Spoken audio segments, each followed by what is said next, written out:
in Game 3. He's dealing with a left hamstring injury. He's questionable still tonight. And remember, A.J. Mitchell, he's already out. That's the guy who has started in J-Dub's place for 7 games so far this postseason. But good to see J-Dub out and warming up and a smile on his face. Let's get to talking about this game. And for the Spurs, let's start at the top. Wemby. In Game 1, we saw what he did with the 40-20 game, and we know how many minutes he's played. We know what he's been through, birthday boy. But what does he have to deliver in a Game 4 in order to have success, get one win on this court against OKC in the series? We need him to be a superstar. We need him to be the best player on the floor tonight, and that's dominating on the offensive end. We know what he's going to do on the defensive end. For me, offensively, he's got to do more. I know he's averaging 29 points, but that 29 in those 2 games, he was amazing in the Game 1. But the last 2 games, I don't think it was impactful for his team, especially Game 3. Game 4, he has to have his imprint on the offensive end like he had in Game 1, right? And I'm talking about a dominating performance. Interior, he has to take advantage of his matchups. I don't want to see him most of the game on the perimeter, right? He has to pull gravity, being inside, and giving that attention on the offensive end for his teammates to make them better. Now, if you're not making shots, right, that is a way that you can help your teammates. That is a way to make them better because you're pulling so much gravity, right, to be able to have them open on the perimeter. And hopefully they're knocking down shots. That's the one thing that OKC is doing that they're not doing is knocking down shots. Let me just add real quick because you mentioned it, but Wemy said in his post game, I feel like the one thing I'm not doing well right now is making my teammates better, and that's the thing that I have to do better in Game 4. But he is because they're getting wide open shots. Doesn't feel right like because it right him being on the floor, he's making it the better. plus minus tells the story. You have to pay so much attention to him. Yep. The one thing I said in Game 2, and Game 3, and I'm going to say it again, they have to put him on the move.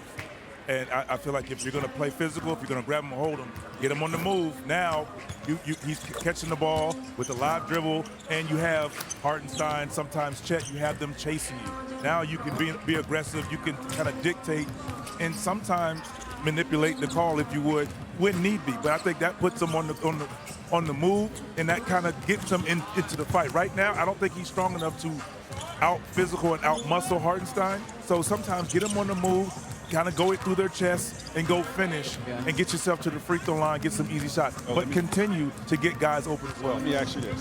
Who's a player that you played with that is way stronger than you? I want to ask you that question. That's a great question. No. A few, right. And you were able to hold your position and post up. different time. What you mean different time? I mean, he doesn't. Right now, I don't think he's the best post player. He doesn't post up well. He allows guys to. So what I'm saying is play in the post, but sometimes what about the cross screens back in the day? What about some of the Iverson cuts to the post to get him on the move? Now play in the post that way instead of just try to straight roll down there and sit and run. That's not working. It all comes back to the post. Correct. He I has agree. to be closer just to on the basket. move. Yes. I love listening to these two cousins when they go at it and talk about it. We missed that. Again, I'm still a student of the game. For me, I just want Wemby to be able to make the adjustment. But he knows, Isaiah Hartenstein is on him. Move him around, get him on the perimeter, see if you can get away from him, create some space. And when he's out the game, you have to be dominant in the paint. You cannot let Caruso guard you down in the paint one-on-one. You cannot let anybody on OKC guard you one-on-one in the paint. So it's really about having that duality of being able to get out there on the perimeter when you have bigs on you, but also when it's a mismatch, go down there and be dominant the way you were in Game 1. Yeah, Game 1 he had 26 points in the paint, and Game 2 just 10, and in Game 3 just 10. We'll see if that ticks back up here. Since we have Alex Caruso right now, that's the shot. Let's talk about the OKC bench. 76 points off of the bench, set a playoff franchise record, which was more than impressive. But that also starts to explain the on-off numbers of Wemby. It's because the second wave of OKC, they wear you down throughout the course of a game. Listen, if I would have asked you guys who was the third best player in this series, you definitely wouldn't have said Caruso. He's the third best player. You talk about the superstar. Second best scorer right now. Wemby. Yeah. No. I'm talking about overall in the series. I'm talking about overall, both teams. I agree. Right? You talking about the superstars, Shea and Wemby. This guy has been the third best player when you talk about the role players. I mean, I haven't I've been around this game for almost 30 years. I haven't seen a role player have this type of impact on a series. He's been phenomenal. Defensively, he's a disruptor. Offensively, and we talked about this when he was in the regular season, right? Their game plan is to leave the others open, right? Caruso, leave these guys open because Shea has so much attention on him. And they had a game in December where he was 2 for 12 on the three-point. Yeah. Well, that as a player, as a vet, you take that in stride and understand coming into this series how they're going to play you. And these are the shots that he was getting in that December game, that he's getting in this series, and he's knocking those shots down at a high clip, and San Antonio is paying for it. You want to know what that clip? That number 60%. 61%. Yes, it is. 14 for 23 from the three, and it went from, yes, here's one of the guys we're going to leave open if you make shots, so what, to no, we can't get to him. But Caruso is that veteran and that champion that knows how to play the game. He's going to find a way to be effective, but make the game easier for his superstar. And that's a scary combination, particularly when you're hitting shots. He's shooting 61 from three, but he's shooting 61% from twos as well. Absolutely. So he's not just settling for threes. He's also, hey, you're going to run me off the line? Fine. I'm going to get in the paint, and I'm not settling. I'm going to take the best shot for my team. So, yes, he's been sometimes the second best player in this series as well. I agree. Yeah, he was plus 28 in Game 3, like you said, shooting at that 61%. And remember, in Game 1, he actually guarded Wemby the most. He had the most reps and time spent on Wemby having to defend. Game 1? Yeah, Game 1. And what happened? And then Isaiah Hartenstein came in. What happened in Game 1? Wemby had 40-20. This is what I'm trying to say. That's not what we're talking about. Okay? Hey, listen. Let's talk about some of the super fans that are in the building. These are the Salesian sisters of St. John Bosco. They have been super fans of the Spurs since back in the Pop days, okay? They've been rooting on Tim Duncan. Greg Popovich.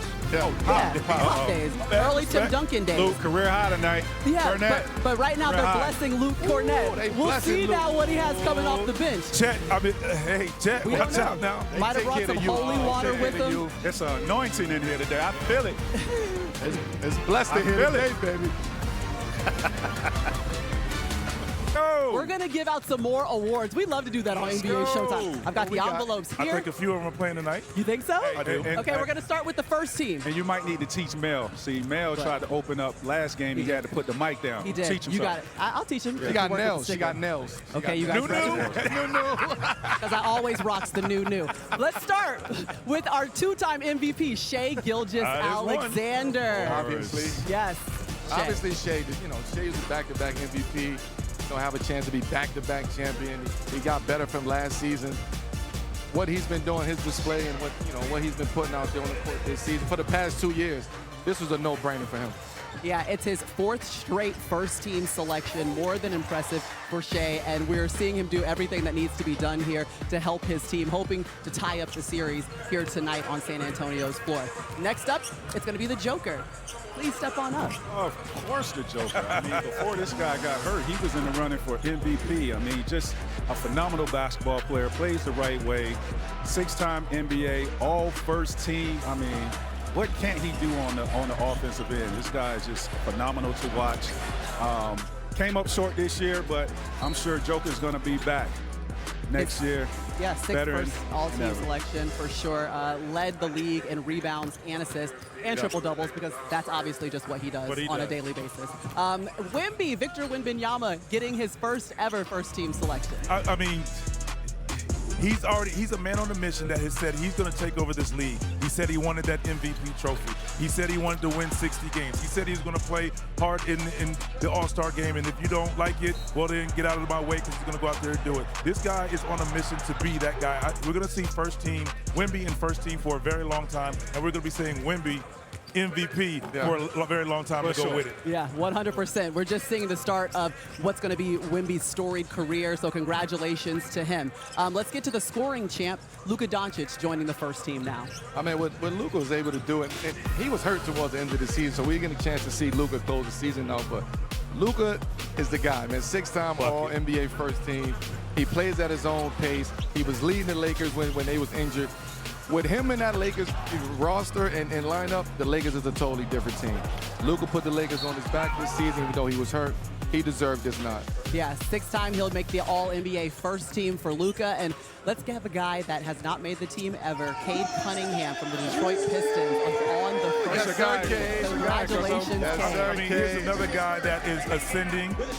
You bring in JB Bickerstaff, they get on the same page, and it's been all uphill, all gas, no brakes for Cade Cunningham. He had a fantastic playoff run, and it's only going to get better. Here's another guy will be in the all first team consistently throughout his career. Well deserved, Cade. 100%. Second in the NBA in assists, obviously led the Pistons to that 1 seed for the first time since 07-08. Congratulations to Cade. So that is your All-NBA first team. Take a look there. And then we got more envelopes to open. That's a good squad right Here's there. your second team. You ready, guys? Let's go. Jaylen Brown, Boston Celtics. Second Shout out deserving. JB. Yep. Kawhi Leonard, the Clippers. Phenomenal season. Donovan Mitchell from the Cavs, Kevin Durant, KD, and Jalen Brunson from the I New like York that Knicks. second What do we team. think about the second team? I like Strong. that second team. It's That's a strong. Some of those Very, guys very could have actually been on first. Yeah? Like Agreed.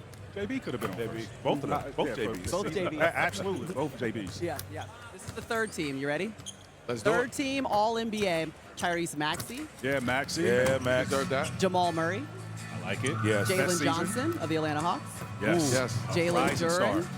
Okay. and Chet Shout out to Holmgren. JD. Okay, Chet. Shout out to Hey, Chet. Chet. I like that. Chet Stereo deserves Chet. second behind Wemby and blocks. Sure, for sure. Stereo Chat. Cheerio, Chet. And an all-star. So there we go again. We had a chance to hand out some more awards. Congratulations to all the players that have had success this season. Yes. It's so much fun to be able to celebrate these guys because I know, what did it mean the first time that you guys were able to make an All-NBA team? For me, I felt like I was one of the guys now. I felt like that I belonged, and all the hard work really paid off. So that was motivation to keep on going and be better. Yeah, it's nothing like being a part of that top 15 guys as considered the best in the league that year.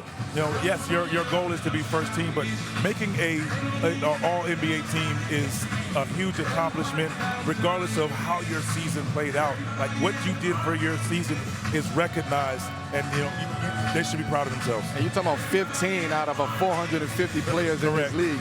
So to make one of those teams, to me, I felt like I was here. Like I made it. I'm established.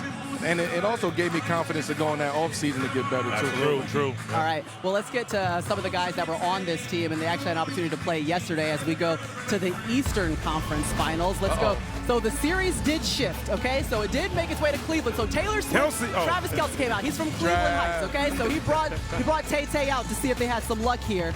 Donovan Mitchell, 23 points, 4 assists. Struggled from 3, though, in this one. Yeah, he struggled from 3, man. Cleveland just, towards the end of that game, they just gave up. New York Knicks was just too much in that game. Everybody played well. JB, I think JB played one of his most complete games. Jalen Brunson played one of his most complete games in this postseason, and he allowed the game to come to him. That offense now is clicking. I would say that offense is clicking, man. To be able to let Cat be the quarterback up there. Now we talk about JB getting off the ball. You allow JB to go out there, set some screens, move around, set back screens, right, get open. What are you going to do with that if JB is setting the back screen? They got to figure it out, Mel and Vince. The one thing that was disappointed in is, like when you watch these playoff games, you want to see the intensity. You want to see the effort and attention to detail. Cleveland, to me, gave up too many easy baskets. Like they'll score a point. How can you see that and keep talking? We've been having she was in the garden with us. This was from 2014, okay? That's Taylor, that's She's Melo. been in the garden with us, man. So y'all been hanging out, but she was supporting the right Cavs, there. just so you know. Yeah, that's T Swift right there. Yep, she was reporting that album 1989, so they had her put on a headband. She went like Melo. You didn't look excited for her to be there. But meanwhile, we love Taylor. We love Taylor. I gave her the headband. You did? Yeah. Okay, they won 10 straight games. Back in 2013, let's talk about it. Last time the Knicks won 10 straight regular season or playoff games. Melo was there. What's you do?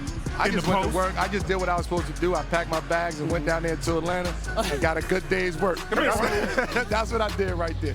This game was so fun. When you win it in New York, it's an amazing feeling. We was 10 straight down in Atlanta. We know the crowd in that Atlanta arena became the New York Knicks crowd. And it was amazing down there.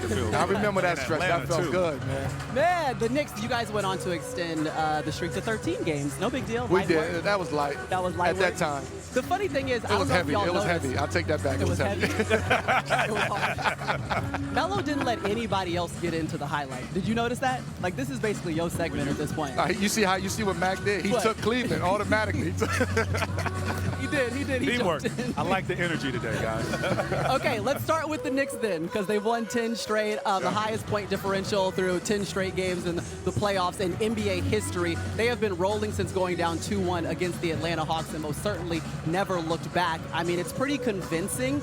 I don't know if there's anything that they could possibly improve upon, or what could Cleveland do maybe to steal one at home against a surging Knicks team.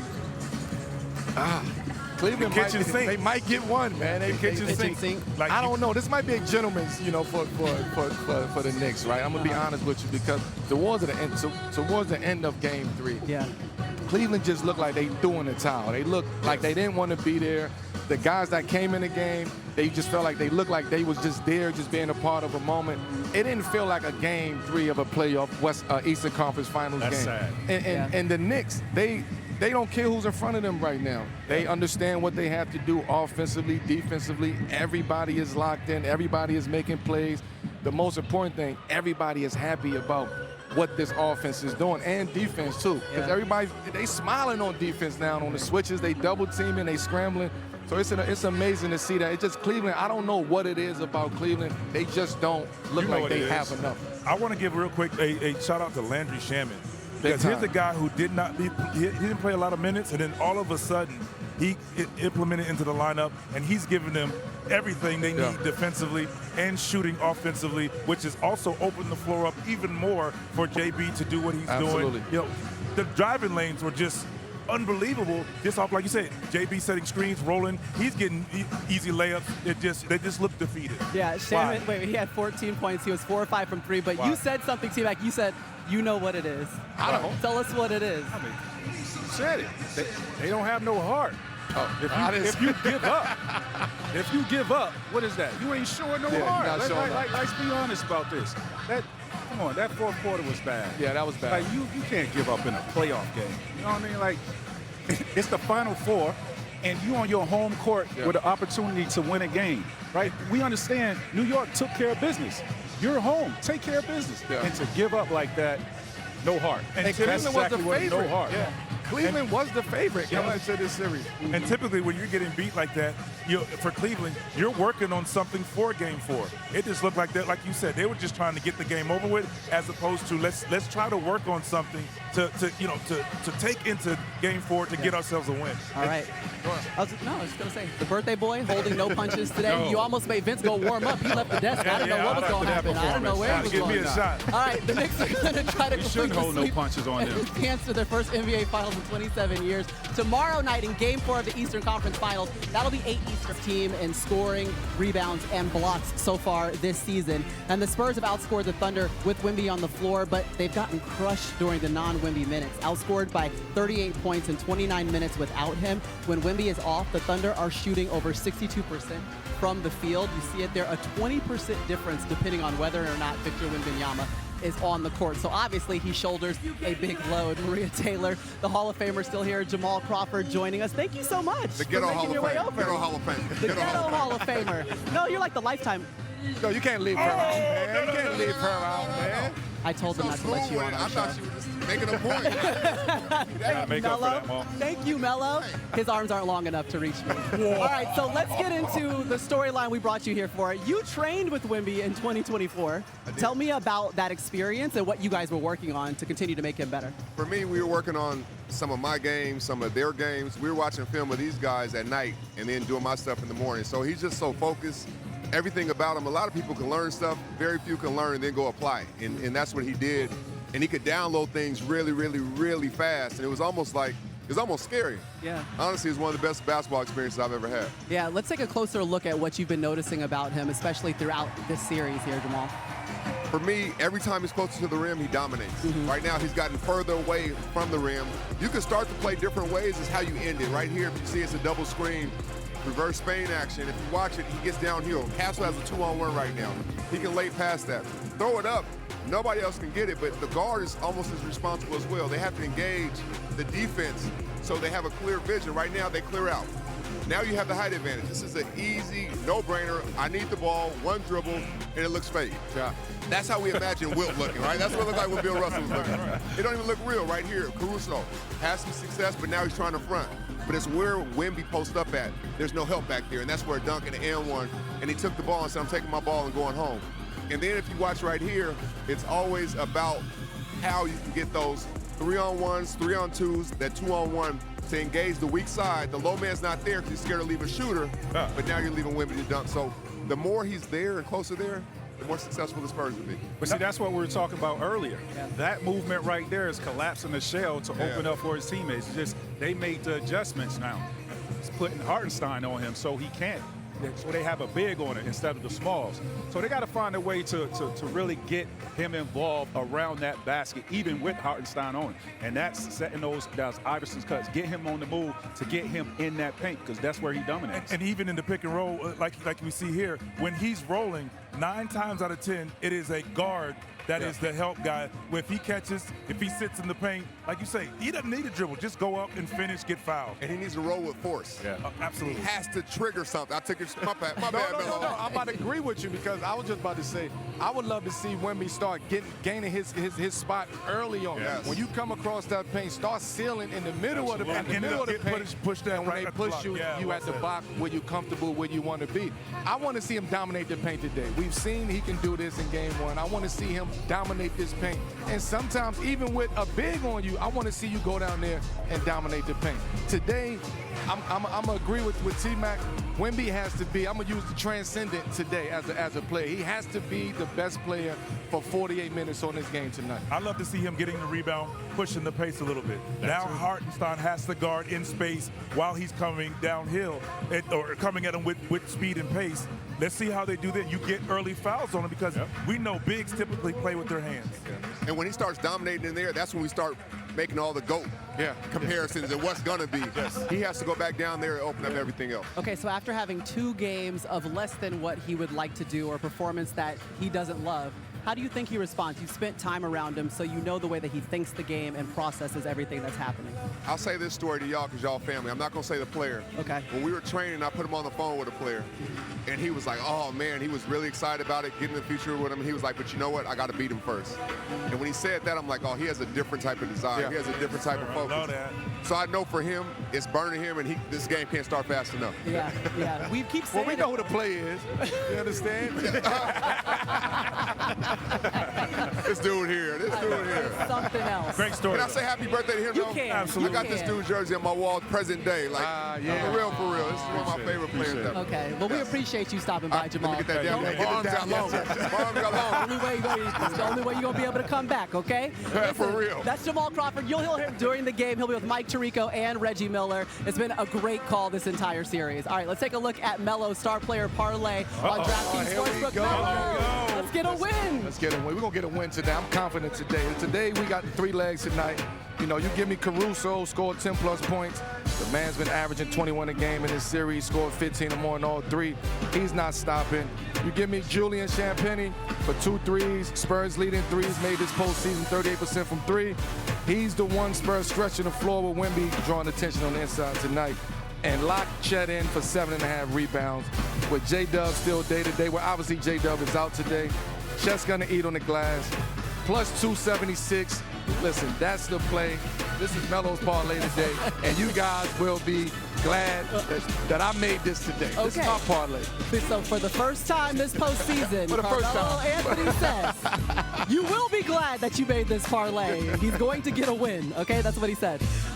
There's Isaiah Hartenstein. He's been drawing Wemby for the last 2 games. He had 8 offensive rebounds in game 2, 8 rebounds in 21 minutes in game 3. We'll see what Zay has for us here. Briante, the Hall of Famer, still here. We add in another one, Reggie Miller joining us right now. Another one. Another another one, and another one, and another one. No, you the one. Do I dare? Okay. All gave you innings. Yeah, it's a big deal. It's a big deal. Attention. Listen, okay, so technically we took Reggie off the bench to come over here and talk to us. So let's get to the OKC bench and what we've been able to see them do. 76 points we saw in Game 3. That's spearheaded from Alex Caruso. He's been more than impressive so far for OKC this series. Look, we've all played on teams where guys did absolutely everything to contribute to winning. Look at the winning plays here by Caruso. Here's the switch on 7-4 Wemby, right? So not only does he have to keep him off the glass if the shot was to go up, but it's a loose ball. First to the floor, comes over with a turnover, off to the races. Here, the touch pass. The Spurs are going to come double-team SGA. Caruso already knows where J. Will is. Touch pass for a wide-open three. Contribute to winning plays. Here is a missed shot by McCain. A little tip to Casey Wallace leads to another Williams three. It's all these little plays. This is what I love right here. Here's the high screen and roll. Look at all that space to Caruso's right. Let me get into the vision of SGA to get this wide open three, right? And it's not only points with Caruso, though it's been a bonus in this series. These are the hustle plays right here. Not giving up defensively, the block shot from behind. It's those little things. And I had to go back a chance to look at the last 6 NBA champions. All of them have had players like Caruso. Absolutely. Last year was Alex Caruso. Eric White. 2024 was Eric White. Eric White. 2023 Denver was Aaron Gordon. There's a bunch of them. There's a bunch of Who's Brown? Who's Brown?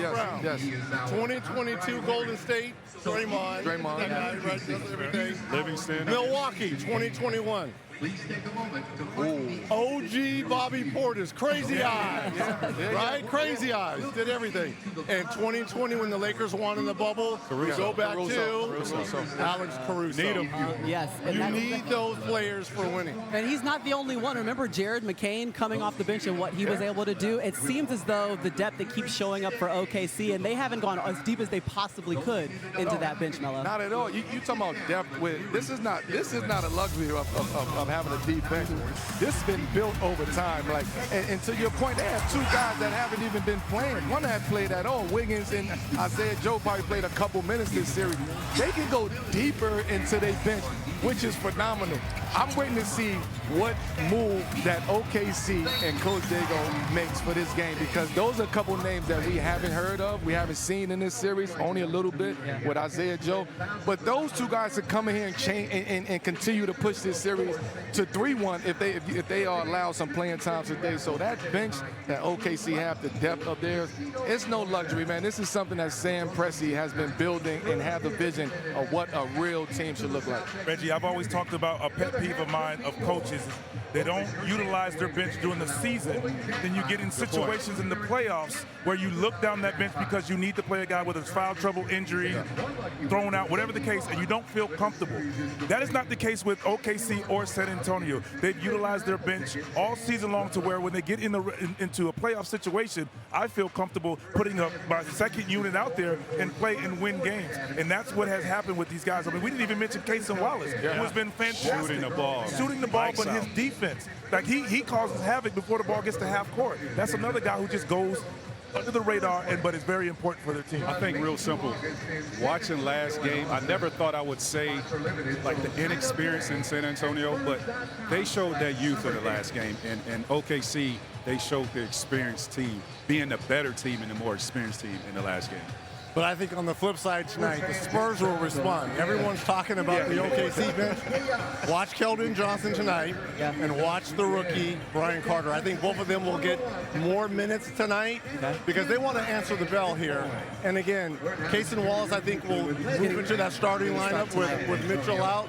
And now comes Isaiah Joe, another shooter off the bench. The thing with OKC guys, even if they're not making shots, they still have an impact on the game because their defense is so stellar, right?